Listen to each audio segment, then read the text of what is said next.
We're about to bring new meaning to the phrase, go with your gut, when it comes to losing versus gaining weight. And here to share his skinny secret is our good friend and editor-in-chief of Reader's Digest, Liz Vaccariello. Liz, welcome back. And we're gonna have some fun with this because you truly have this skinny on being skinny. I know. So in our October issue, we have a story called When Germs Are the Good Guys.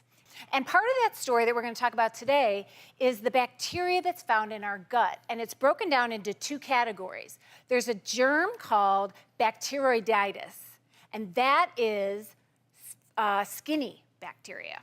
Then there's another kind of bacteria called firmicutes, and that's fat bacteria. So when you hear, oh my gosh, my friend can eat a whole pizza and not gain a pound. I look at a cupcake and I gain 5 pounds. There's something to that, the balance in your gut.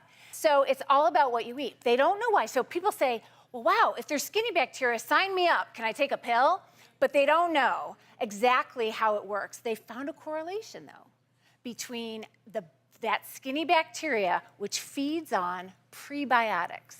And so the bacteria, the good bacteria in our gut, are known as probiotics. So we're introducing you to a new phenomena, which is prebiotics. Right. Essentially food for the good bacteria. If you watch this animation, there's foods that we eat that have some indigestible elements, fibers, etc., that do not get absorbed into our system. Instead, they pass through all the way through the GI tract into the colon, where these good bacteria live, and quite frankly, it's the meal. The prebiotic is the meal for these good bacteria. And what's really cool is another study came out showing that people who had more good gut bacteria in general were skinnier as well. Right. And so this is a fascinating new research. And so we're gonna share with you some foods that may just up that prebiotic potential for the good bacteria. So what are we gonna start with? So here's the deal. There's a class of foods called fructans, and these contain these prebiotics. And we have them in order of their potential to feed skinny bacteria. Hail the almighty artichoke. Ooh. The artichoke is the food that has the most of these prebiotics. And we love artichokes as well because they're filled with antioxidants, right? Yeah, but I still struggle with how to eat them right. We got to steam them. We steam them, and then you just kind of peel these off. And then you peel them and you dip them in olive oil with a little salt and pepper, and you like take your teeth and you scrape it off. That's my favorite way. Okay, and then the heart's the best part. Yep. Also loaded with antioxidants. So regardless of gut bacteria and prebiotic elements, wonderful food for your health. I love asparagus. Right, so this is something, skinny bacteria love to feed on this. We love to recommend this to women because it contains folic acid, which is very good for us as well. And both of these veggies, high in fiber, which again helps feed that good gut bacteria. Number 3, onions and garlic. And so we know that these foods are good for us on a number of levels. There's some research that hints that a diet rich in onions and garlics helps prevent cancer as well. The only problem is it smells bad. Right.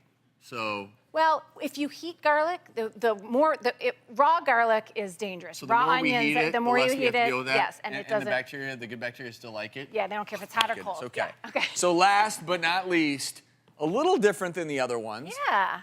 Let's go with some fruit. Bananas. I love this. Another excuse to eat the banana. With a little almond butter. We love the potassium in a banana, and it feeds the skinny bacteria as well. Now, the thing to keep in mind, though, with all this skinny bacteria that we're talking about, is that if you have stress in your life, the skinny bacteria decreases in your body. And if you have a high-calorie diet, the fat bacteria increases. So there's some other things to keep in mind. And you know, this is one of the reasons I get so passionate. When I talk about overuse of antibiotics in our culture, every time we get a cold, we want antibiotics. Yeah. You know, these antibiotics not only kill off, potentially if you have a bacterial infection, you need them, but they kill off these good bacteria as well. Right. So we're learning more and more that we have to not only take care of our bodies and our health, we have to take care of the good bacteria. Bacteria are not bad in and of themselves. And we need to have a newfound respect for them. Yes. Just say no to the firmicutes. Yes, you just say no to the fat bacteria. And add these foods to your diet, and you just may have more of that good skinny bacteria in your